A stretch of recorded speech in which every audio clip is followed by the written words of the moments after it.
Stewart Parks is an award-winning artist, acknowledged as one of the top 2 law enforcement instructors in the nation for her innovative training in forensic art. The author of 5 Northlight books, Carrie has also created drawing and painting videos for adults and children, and her watercolors are found in numerous corporate and private collections. Carrie and her artist husband Rick offer workshops internationally, as well as on their ranch in Idaho. Visit stewartparks.com for class listings. In this video workshop, Carrie will show you how to draw a realistic face step by step as she guides you through several demonstrations of a variety of facial features. Carrie's friendly instruction and helpful tips will give you the skills you need to draw your own favorite faces.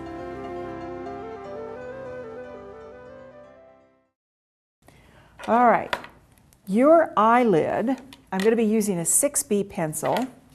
Your eyelid that passes over the top of your eye is also a shelf. But what's interesting about a shelf is that you can't see that shelf. It's coming right out at you.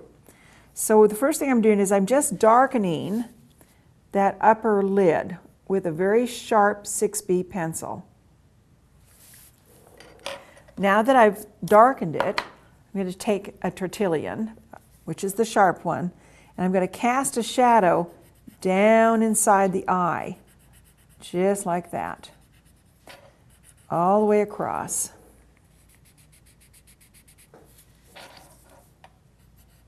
That's going to indicate that there's a thickness to that eye without actually drawing the lid. Though if you had a big enough eye, if you were drawing a big enough eye, you could actually see the underside of the lid over in this corner.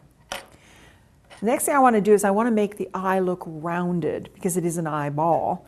So I'm going to shade this inside corner, or excuse me, outside corner, just like this.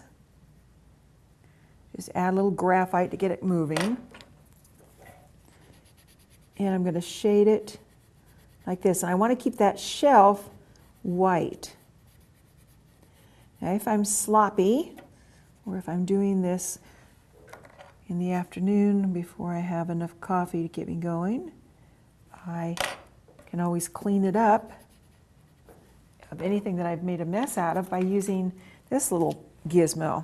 This is an erasing shield, and it allows you to get right up next to an edge that you're not crazy about, and you can clean it up a little bit. So if I start to lose my shelf, I'll just clean it up with the erasing shield.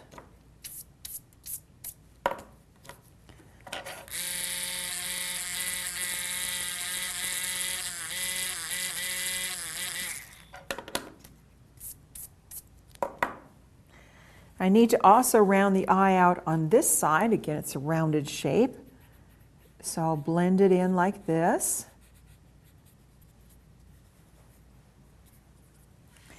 And the inside corner of your eye is basically pinky in shade, and so therefore you don't want to make this too dark. You don't want to have like you got a nasty little growth going in your eye. So we want to make it pinky using a gray pencil.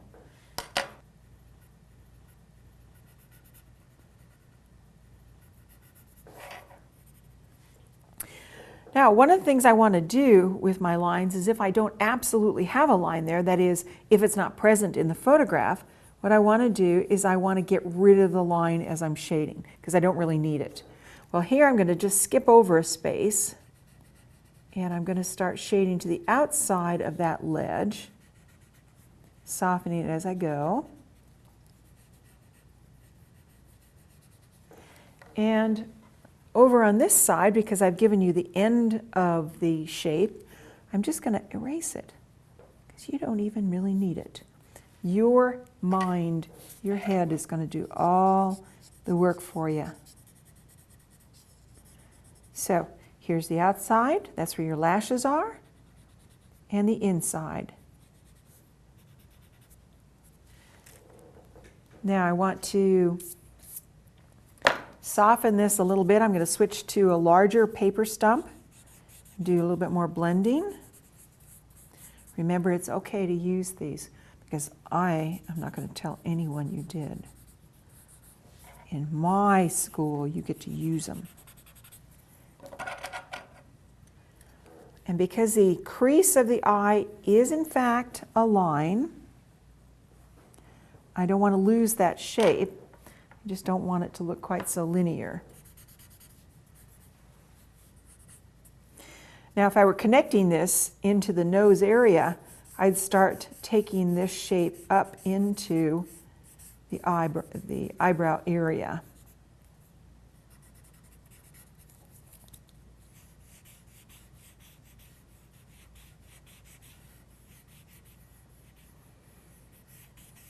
And start to develop the nose.